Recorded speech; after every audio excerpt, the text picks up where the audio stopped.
पूजहिती अड़हुलवा लेके आ जईती, अड़हुलवा लेके आ जईती हो, अड़हुलवा लेके आ जईती।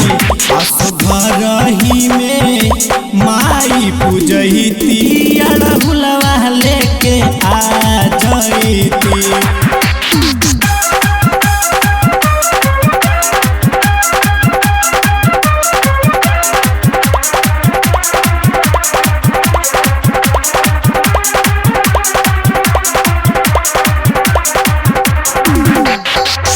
आइले नवरात्र काहे बनेला अनाड़ी, हाली से धरला ना राजा जी गाड़ी।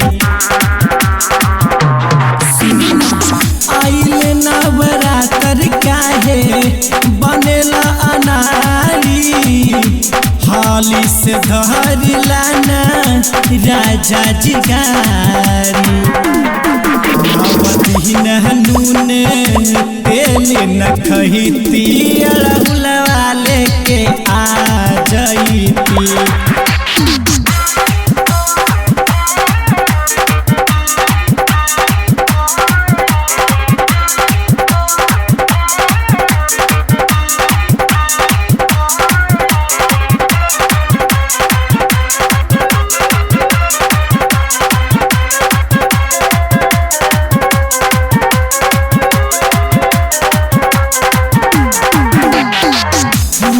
जागराता साल अपने हो गाँव में, मूर्ति बैठाई सभे निमिये के छाँव में।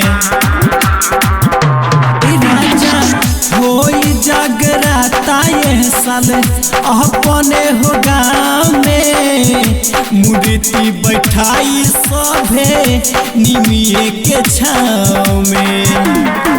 पुरुषोत्तम से भजन गवैती अड़हुलवा लेके आ जईती। असगरही में माई पूजहिती अड़हुलवा लेके आ जईती।